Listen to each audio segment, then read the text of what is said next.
Sejam bem-vindos a mais um episódio do Papo de Governo, uma realização em sociedade do Instituto Bertol e da Russell Bedford, do qual eu sou sócio e tenho o prazer de ser o host aqui deste podcast e desse programa. Estamos hoje num estúdio diferente, para quem está nos acompanhando aqui através de imagem. Estamos falando do nosso escritório, que fica em Porto Alegre, não mais do estúdio de Florianópolis, que a gente ainda vai ter algumas gravações lá, mas hoje, através do estúdio novo aqui em Porto Alegre, que eu espero que vocês gostem. Inclusive, quando for acompanhar o nosso entrevistado, vai ter um cenário que pega a hora do gasômetro, vocês vão ver, a gente vai falar um pouco sobre isso também, que é referente aí à fumaça das queimadas, né, que acabam, vocês vão identificar através do vídeo um pouco, né, o que a gente está passando. Inclusive, eu que vos falo também, né, estou sendo atingido através de rinite, sinusite, né, tudo é intensificado. Então, a gente está aqui ainda se adaptando a este momento, né, que é temporário, já ficamos sabendo aí que com as chuvas isso deve reduzir, enfim, então vamos confiar. Mas viemos aqui para falar de governo, papo de governo. E nada melhor do que a gente ampliar um pouco os nossos horizontes, até mesmo de uma forma internacional, né? Experiências de relações políticas, ou melhor, já antecipando a apresentação do nosso convidado de hoje, diplomáticas, né, que são extremamente cruciais para qualquer tipo de relação. Inclusive, falamos nos bastidores, as relações políticas, elas não servem só para negociações governamentais, mas como também para negociações privadas, enfim, né, tem muitos conceitos e objetivos que é extremamente interessante e importante para a nossa rotina. Nosso convidado de hoje é professor de Direito Constitucional em Ciência Política, já exerceu o cargo de assistente à divisão das Nações Unidas, porta-voz do governo do presidente Lula, secretário das Ações Estratégicas da Presidência da República nos anos 2017 e 2018, ministro do Conselho da Embaixada de Caracas, embaixador no Suriname e Haiti, vamos ter que falar dessas particularidades, atualmente como chefe do escritório do MRE, sendo representante do Itamaraty, no Rio Grande do Sul. Marcelo Bambach. Não sei se pronunciei certo, Marcelo, mas muito obrigado aí pela presença e pelo seu tempo compartilhar, né, esse bate-papo conosco.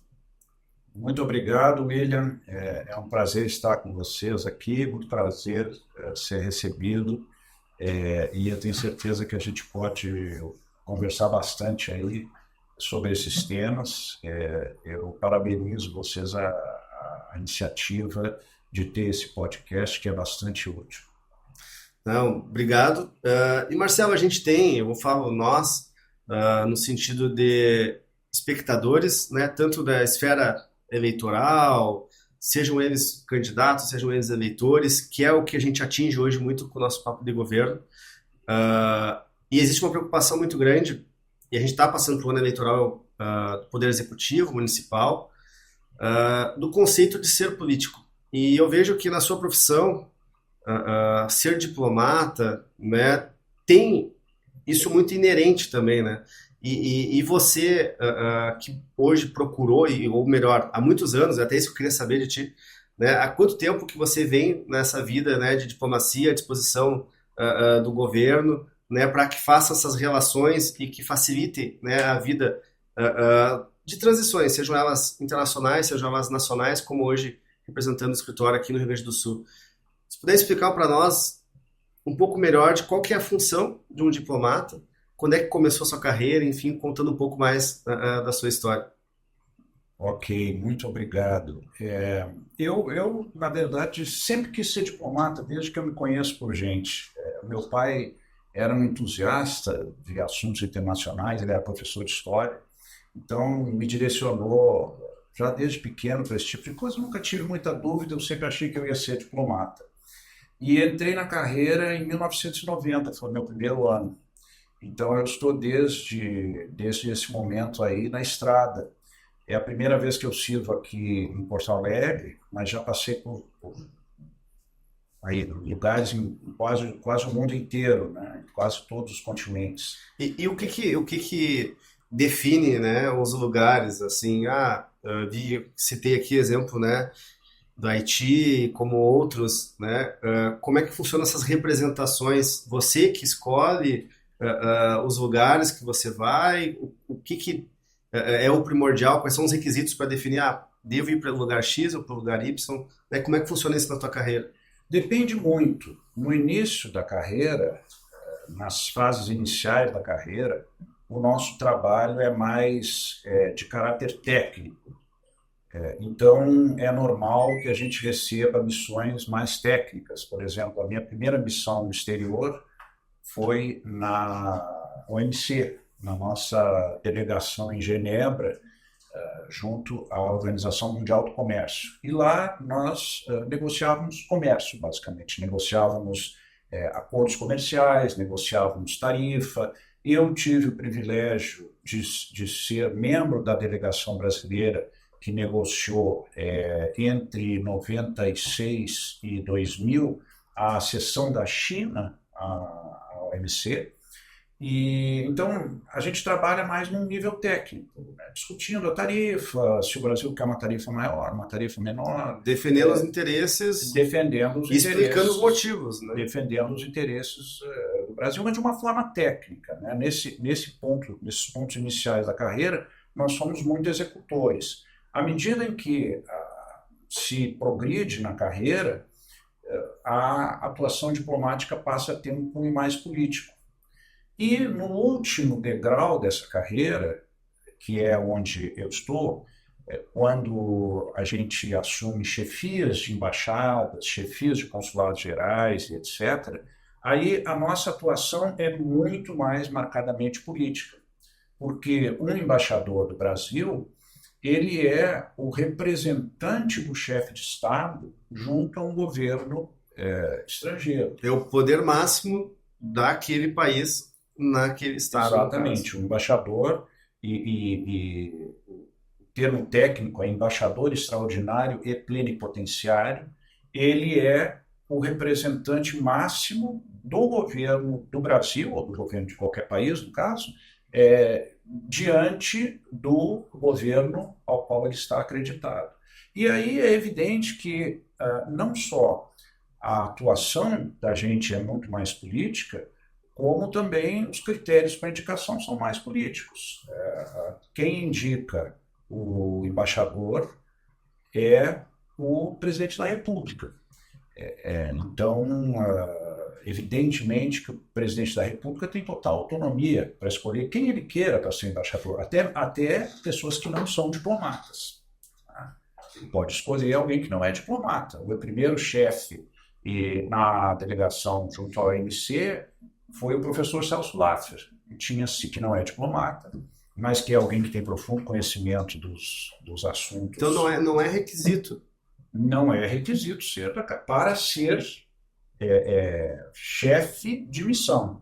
Para ser embaixador, não se precisa, para ser representante junto a uma organização internacional, não é necessário ser diplomata. Por isso que se diz que é uma função de caráter mais eminentemente político. Sim. E quando um cargo mais de confiança os cargos inferiores, digamos assim, né, os cargos iniciais, são técnicos e, portanto, só pode ser diplomata para exercer esse tipo de função, porque a pessoa tem que ter uma formação, tem que ter um estudo, uma preparação para esse tipo de coisa, né? Sim. E referente à representação do Brasil nos outros países, tem lugares que demandam de uma embaixada maior, de um consulado maior do que nos outros, devido às transações, e o que faz com que um lugar tenha uma representação maior do que a outra? São transações comerciais, né, ou alguma outra questão estratégica que envolve o governo e não meramente questões comerciais? Como exemplo, um consulado do porte na China para um outro em outro país que talvez seja menor, porque a gente não tenha tanta transação comercial. O que define o porte da nossa representação em determinados lugares? Sim, o tamanho das representações e a natureza das representações diplomáticas... Ou se vai de acordo com o próprio atual presidente, não sei se isso é uma mistura de tudo. Né? Em primeiro lugar, existe a demanda da relação bilateral. se a demanda da relação bilateral é alta, né, se existem muitos tratados, se existem muitas missões, se é um país onde nós temos muito brasileiro, e várias outras coisas aí que entram nessa equação, então a gente tem uma presença mais forte. E normalmente em países em que Presença há mais forte é mais pessoas. mais pessoas, normalmente mais pessoas no posto, um posto maior, um número maior de postos dentro do mesmo país. Por exemplo, os Estados Unidos, nós temos a embaixada é sempre uma só para o país, que é em Washington. Nós temos também um consulado em Los Angeles, um consulado geral em Los Angeles, consulado geral em Miami, consulado geral em São Francisco. São várias representações dentro do mesmo país, porque existe uma grande demanda. Temos muitos brasileiros, temos muitos negócios e assim por diante. Em outros países em que não existe tanto volume na relação bilateral, a representação é menor. Às vezes, há postos aí que nós temos um embaixador e mais uma pessoa, Já é o e suficiente. o tamanho da embaixada. Isso não só o Brasil, mais ou menos varia de maneira uniforme aí, em todos os países dessa mesma forma. Ao inverso também, né? Assim, aqui no Brasil, o consulado da Itália, que tem operações com muitos estados, tem uma embaixada, mas tem vários consulados, né, distribuídos, como tem o caso aqui no Rio Grande do Sul, dentre outros. Então, serve para ambos os lados isso. Sim, todos os países têm uma lógica mais ou menos semelhante, porque a existência de um posto diplomático ela tende a um volume na relação bilateral. E esse volume pode ser dado por vários fatores, seja o comércio, seja o número de brasileiros, seja o número de pessoas daquele país que vivem no Brasil, etc. São muitos fatores que vão aí. Agora, existe o fator político também. De acordo com o governo que se elege, alguns lados da política externa podem ser mais privilegiados e outros nem tanto. Então, é por isso que eu digo que é uma atuação política. E é por isso que o diplomata não pode ter, idealmente, nenhuma tendência política ou nenhuma orientação político-partidária, porque nós temos que servir igualmente com governos de qualquer orientação ideológica e com governos que têm, às vezes, prioridades na política externa que são diferentes um do outro. Nós temos que ter a capacidade de bem representar qualquer tipo de governo no exterior. Sim. Como agora tem acontecido algumas necessidades um pouco diferentes na Venezuela, né? Porque, salvo engano, nós temos um consulado ou uma embaixada que o presidente Maduro queria que a Argentina não ficasse alocada, a gente acabou dando asilo. Teve alguma questão que acabou envolvendo isso? Não sei se chegou a acompanhar ou não. Sim, sim, nós acompanhamos. A Venezuela é uma questão bastante complicada no momento atual. Nós tínhamos uma embaixada, essa embaixada foi fechada num determinado momento aí no governo anterior, e o que se decidiu no governo atual foi reabrir a embaixada brasileira. E o Brasil está, na Venezuela, responsável também pelos interesses da Argentina, pelos interesses argentinos. Mas, evidentemente, a situação é bem delicada, bastante complicada, né? Mas o Brasil faz questão de manter boas relações com todos os vizinhos. Sim. E, para isso, nós temos uma prioridade nos países que têm fronteira com o Brasil, que dividem o mesmo espaço e que têm os mesmos objetivos de desenvolvimento e que têm os mesmos desafios que tem o Brasil. Eu confesso que me surpreendeu, né, até a atuação do presidente, porque muitas vezes a mídia gosta de polemizar, né, alguns assuntos, como aconteceu com o atual presidente da Argentina e o nosso presidente Lula, aonde eles têm diferenças.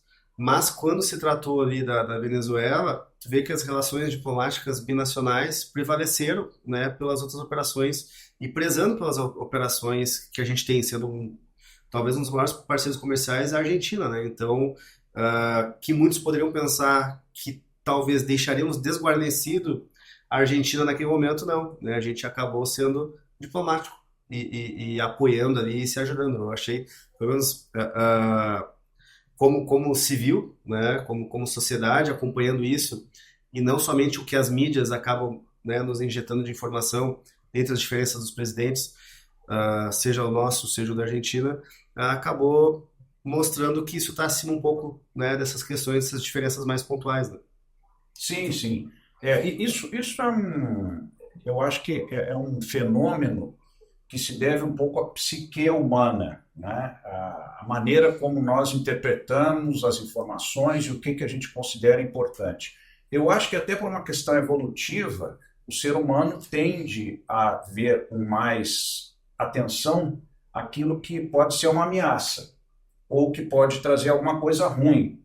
Portanto, uma notícia ruim geralmente atrai muito mais atenção do que uma notícia boa, né? E eu estava ouvindo alguém falar outro dia, que é uma coisa bem verdadeira, que todos os dias pousam e voam tranquilamente milhões de aviões, né? E nada disso é notícia. O avião levanta, pousa, não tem problema nenhum. Mas quando um avião cai, aquilo vira notícia, né? Por quê? Por causa desse fenômeno que faz com que nós demos mais atenção, talvez até por uma coisa atávica, meio animal do ser humano, dê mais atenção ao que pode ser uma ameaça, né? Então, o que pode ser um perigo, o que pode ser uma coisa negativa. Agora, esta dinâmica, quando é projetada num mundo como o nosso, hoje em dia, de informações rapidíssimas, de internet o tempo inteiro, ele pode gerar uma espécie de bola de neve das informações negativas, das avaliações negativas. E acaba maximizando, né? As pessoas podem ter a tendência a procurar, dentro de um fato, o que é negativo para justamente projetar e colocar a luz em cima disso. É uma coisa contra a qual não adianta lutar muito. Nós temos que aprender a trabalhar esse tipo de coisa e aprender a conviver com isso aí. Agora, no que diz respeito às relações internacionais, a gente tenta fazer o contrário. A gente tenta sempre projetar os pontos positivos, os pontos em comum entre os países, os pontos que favoreçam a amizade e assim por diante. Então, digamos assim, uma dialética um pouco difícil às vezes. E um choque de cultura, né? Também. Choque de cultura, choque de momento. Cada país está num determinado momento e tem os seus interesses que podem mudar com o tempo, né? Então, é difícil, às vezes, administrar isso aí, mas para isso existe a diplomacia. Sim. E no caso, o embaixador, quem que ele tem como focal? Você citou exemplos, tem países que vai ter o embaixador e mais alguém, algum assistente, alguém, um operacional. Quem que é o focal para as negociações daquele país? É algum ministério específico do país? Ou algum secretário de Estado? Né?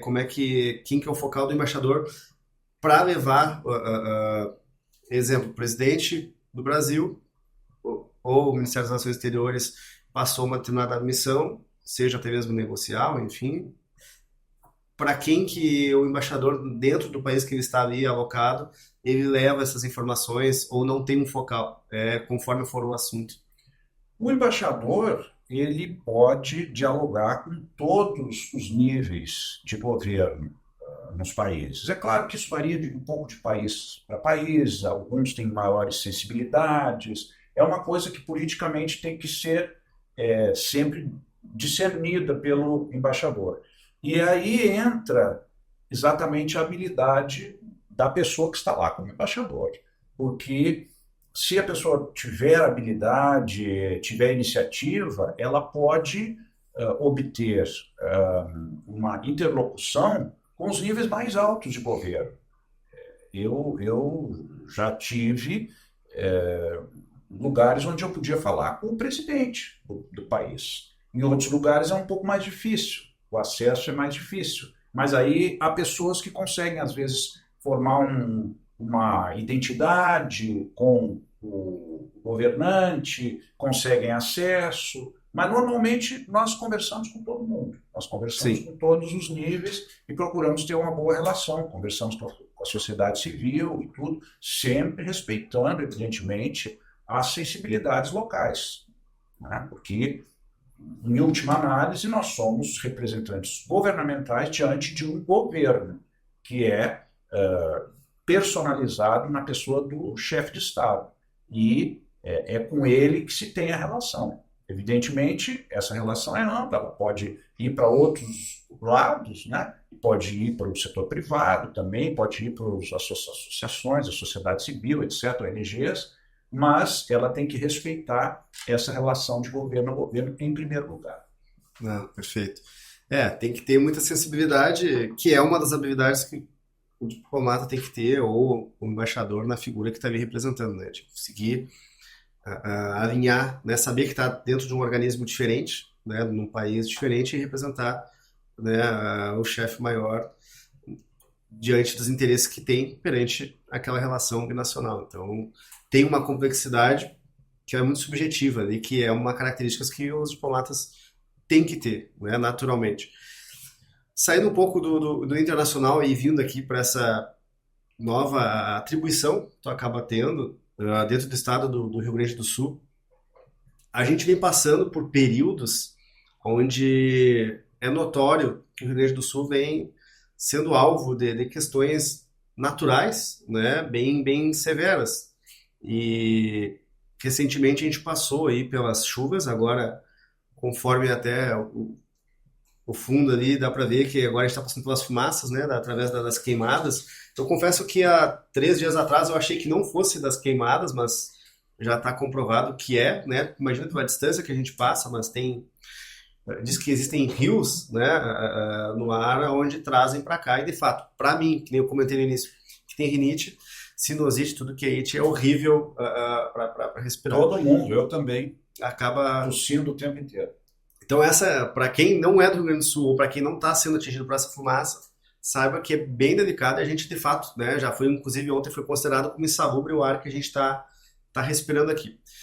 Porém, na sua cadeira, você tem uma representação, né, junto ao governo federal, né? Então, até se puder explicar um pouco mais, e se nas chuvas, porque eu acabei acompanhando no noticiário, onde você também teve que acompanhar algumas visitas do banco do BID, que é um banco que tem como objetivo trazer recursos, né, facilitar questões financeiras para o Estado e para os municípios que foram impactados pelas chuvas, né, como avaliações.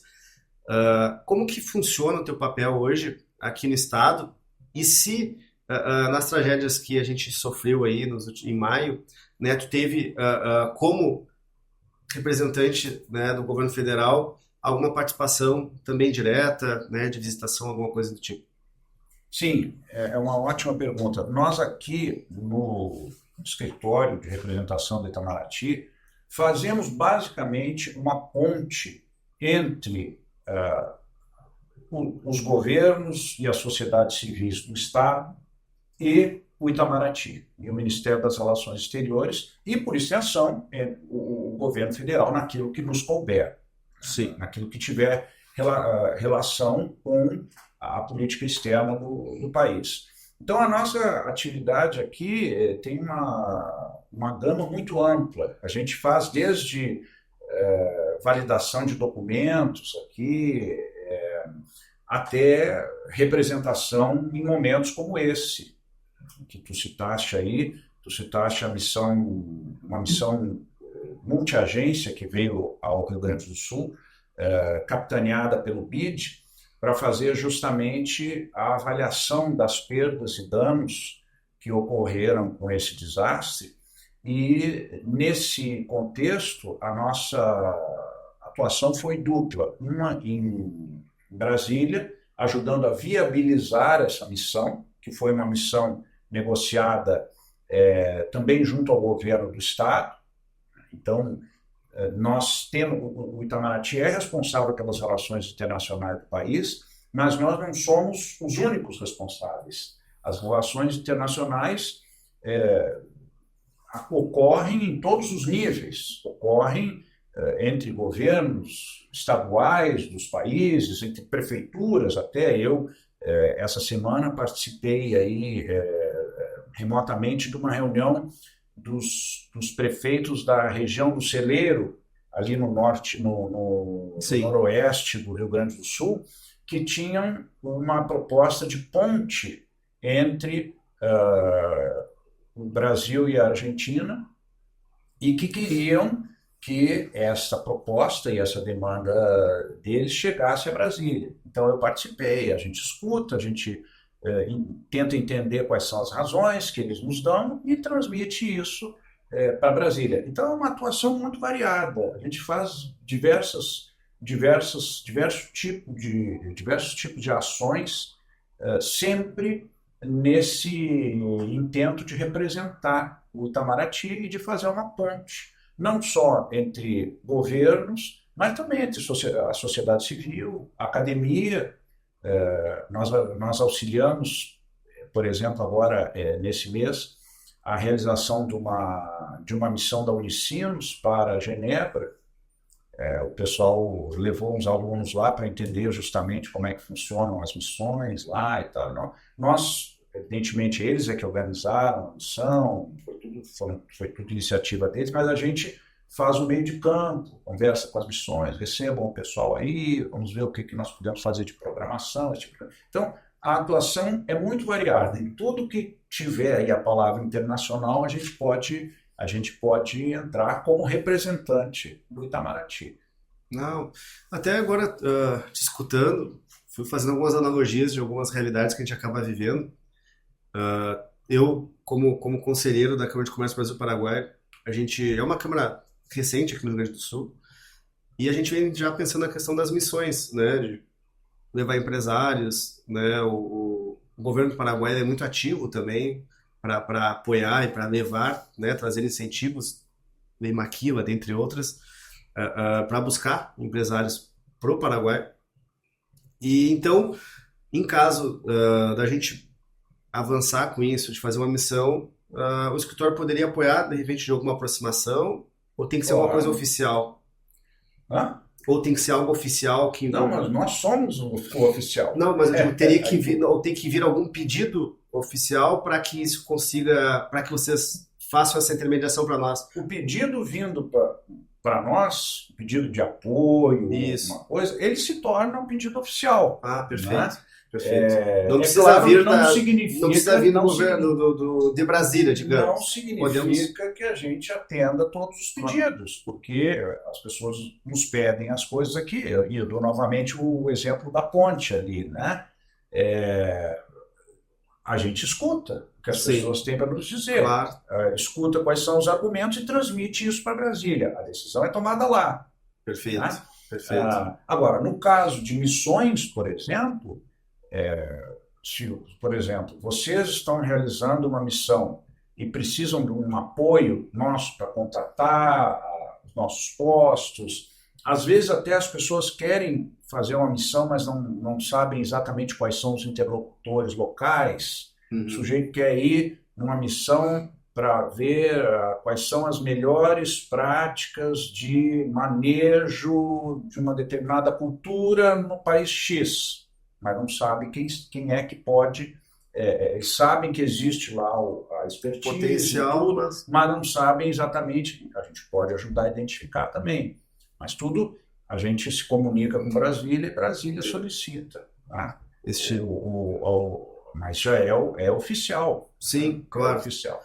É uma função governamental apoiando as outras, que Exato. Até fazendo uma analogia, a Russell tem, né, uma área que é de internacionalização de empresas e busca fazer isso mais no mercado privado, né? Seja levando as empresas para os outros países, onde a gente também tem escritório da Russell para ajudar a operacionalizar lá, buscando potenciais clientes, entendendo a contabilidade local para fazer a operação, quanto também de uma forma binacional ao inverso, aqui no país, onde a gente representa multinacionais que buscam também operar aqui, ter representação comercial. A gente faz então toda a parte de contabilidade, legalização, apoio na parte de instruções, né, com a questão de passaportes, e dentre outras funções, que acaba envolvendo essa carteira, muito mais vinculada ao privado, porém tem uma ligação muito forte com essa parte, né, internacional, já que ambos têm um viés de ter essa comunicação com os países, né, uma com uma veia mais governamental, e no nosso caso aqui estou citando um exemplo, né, mais comercial, né? Então, para nós é interessante saber quais são até os limites, né, e como que a gente pode utilizar isso, porque muitas empresas, instituições privadas, às vezes identificam ou vejam os consulados como algo muito governamental. Porém, ele tem um viés de poder apoiar o seu país aonde ele tem aquela estrutura, né? Claro, claro que sim. Eu acho que faz parte da nossa missão mostrar às pessoas que não é somente quem é do governo que pode ter acesso, não só aos Perfeito. nossos consulados, mas também ao Itamaraty, aqui no Brasil e aqui em Porto Alegre também. Eu acho que é uma função importante a gente poder conscientizar as pessoas de que existe esse lado de serviço ao brasileiro, à Sociedade. sociedade, seja ao público, a pessoa que precisa legalizar um documento, né? Seja aquele brasileiro que precisa de um passaporte. No caso, nós aqui não fazemos passaporte, mas eu falo no consulado no exterior, né? Até o empresário que quer ver como é que ele pode descobrir novos mercados, como é que ele pode organizar uma missão para o país X, Y, Z. Claro, nós não podemos pagar para as pessoas fazerem as coisas. Sim. Né? Às vezes Não tem um recurso para isso. tem gente que acha que o Itamaraty pode, por exemplo, financiar. Eu posso vir como empresário e pedir para o Itamaraty me financiar uma missão. Não, isso nós não podemos fazer, porque não temos, não há recurso para isso. Nós temos uma área de promoção comercial até que ajuda os empresários brasileiros, mas é uma coisa bem limitada no sentido mais de informação comercial, né? Instrutiva do que financial, no caso. Exatamente, nós não temos como. E também os cidadãos, às vezes, vêm nos pedir apoio para determinadas coisas. Quando se trata de dinheiro, evidentemente, nós não temos verba para fazer isso, mas nós podemos dar apoio de outros tipos, né? Como eu citei aqui, o pessoal da Moceleiro, a gente apoia a iniciativa deles mandando para Brasília, perguntando, cobrando lá se eles já olharam, o que eles acham, né? O pessoal da Unicinos, que tinha uma missão para Genebra, a gente apoia organizando lá com os nossos postos em Genebra, e assim por diante, né? Então, nós podemos ser facilitadores. É claro que o Ministério não será financiador, nós não temos dinheiro. Não, e nem é o objetivo, né? Não é o objetivo. Os ministérios que têm verbas para fazer as coisas são outros. Marcelo, a gente está caminhando para o final já.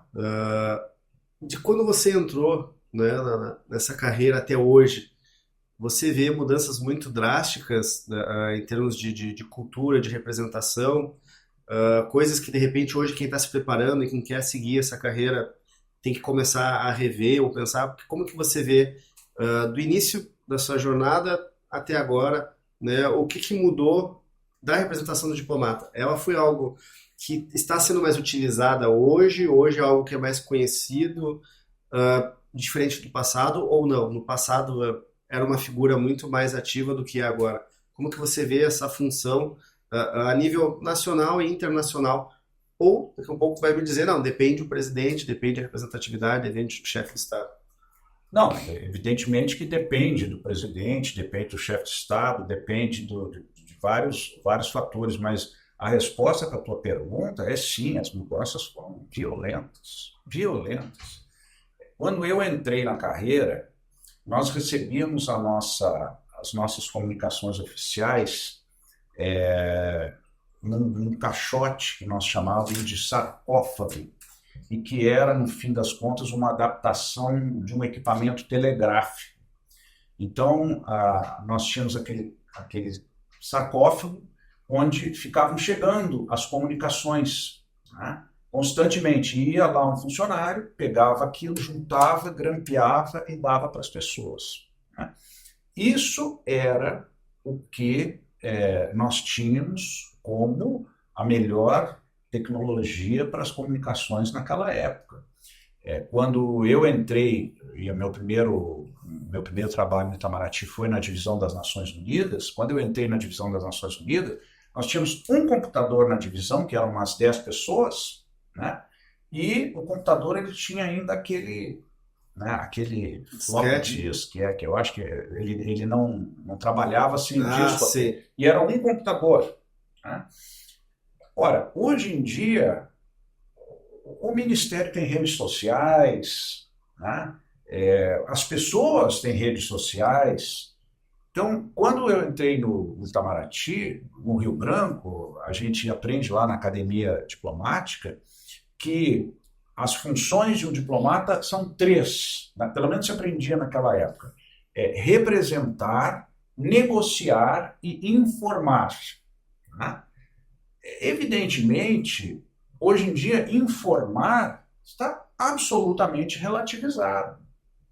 Até que o sujeito chegue, participa de uma reunião, ou de um evento, ou de uma negociação, até que ele chegue no seu escritório e vá lá fazer uma comunicação, muitas vezes o pessoal lá de Brasília já viu um podcast sobre o assunto, já está sabendo mais. Então, informar hoje em dia é muito mais relativo.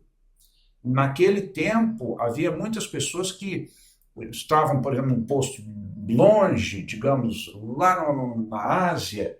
O pessoal pedia a alguém que traduzisse o jornal, e aí essa tradução do jornal, o sujeito ia lá na máquina de escrever, mandava uma comunicação dizendo o que estava acontecendo lá. Hoje em dia, quem quiser saber... É instantâneo. É instantâneo. Tu escuta a rádio de todos, tem um site aí que tu escuta a rádio ao vivo de tudo que é lugar no mundo, né? Então, a evolução destas coisas transformou muito a atividade diplomática.